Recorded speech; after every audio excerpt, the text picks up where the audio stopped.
I'm Cynthia. I'm an American-born Chinese teacher in Hong Kong, and I've spent about 14 years in education, everything from education centers to local subsidy schools and direct subsidy schemes. Uh, and I've taught from primary to secondary, prepared children for a speech festival, debate, basically you name it, I've probably done it. And through it all, one thing has stayed true. I feel very alone. And it's not because people have been unkind. It's really because no one talks about the hard parts of the career. And I just want to talk about it.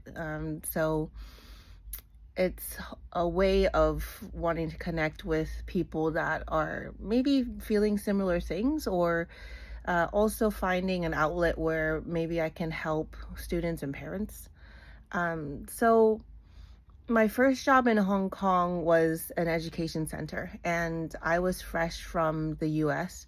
I was really young, and I had no idea what I was walking into. So the women I worked with, they were rich. And when I mean rich, I mean really rich. They could just go into a Chanel store and buy like the Chanel bags with cash, right? They had houses and elements, cars, rich husbands, essentially just retirement housewife life in a way, right? And I came with jet lag and just a very simple, silly goal of wanting to escape my overbearing Chinese mother, which is quite ironic because then I came to Hong Kong and it's all Chinese culture, right? So uh, I didn't have much planning when I came for sure. And when I was working in that center, I would listen to all the comments people had because I thought I'm in another culture. I should respect Chinese culture. I know nothing about it. And what ended up happening is I treated their comments as truth. And when you have no secure identity, you change everything about yourself, right? So you hold everyone's opinion to high regard, especially when you're an outsider. And here's the thing, those years I learned the most because I was in a new country with no one. I had to learn everything immediately, and it was every day was like sink or swim. So I swam, I tried new things. My camera cut out. So what I was saying is I got to try new things. That education center was ran really well. So we taught grammar, or we taught topics that the children needed to learn and what they were learning in school, but they were able to apply it immediately through role plays, activities, and games. So they were getting real life conversational practice. And the kids absolutely loved it.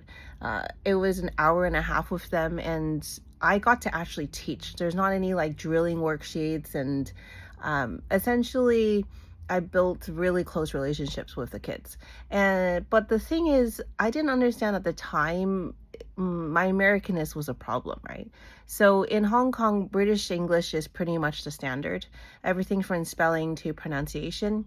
So the way I ran the classroom, I would get these little comments or these looks just to make me feel like I was doing something wrong.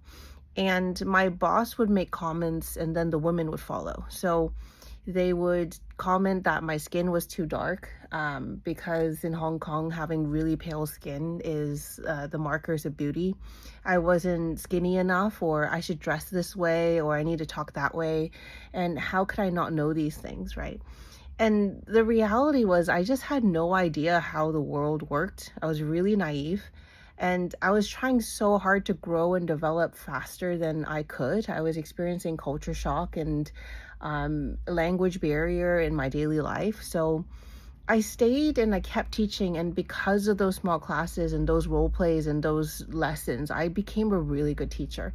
But I left with a question that I couldn't answer, which is, what am I? Am I American and am I Chinese? Or, when will I be enough? So it's so ironic that, like, when I was in my 20s, I already felt my life was over. I just thought I was too old and I couldn't go on.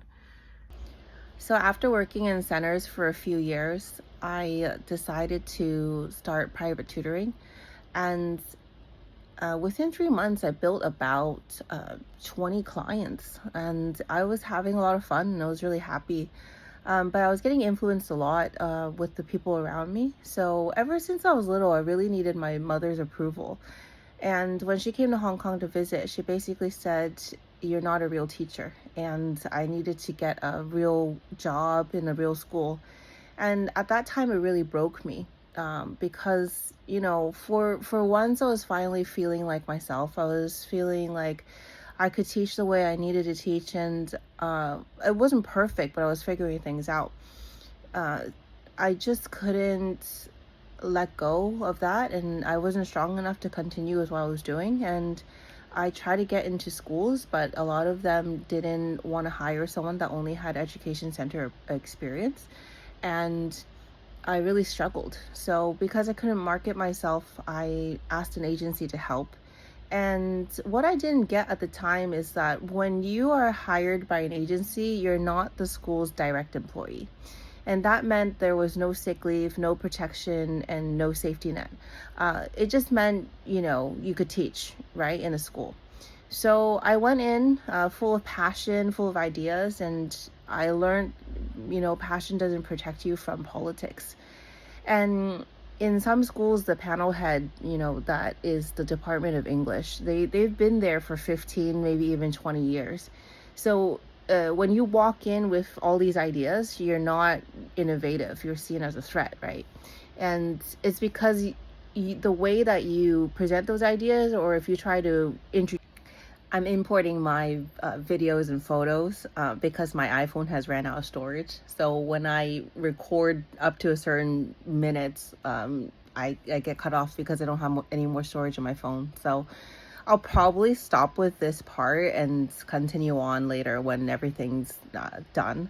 But what I was essentially saying is that I didn't realize when, even though I'm a native English teacher, as what they say, which is basically someone who learned English overseas, with a Chinese face, when you're hired by agency to go into a school to teach English, oftentimes there's a white teacher, a teacher that was hired by the government. That is the main native English teacher. And there's a lot of politics at play.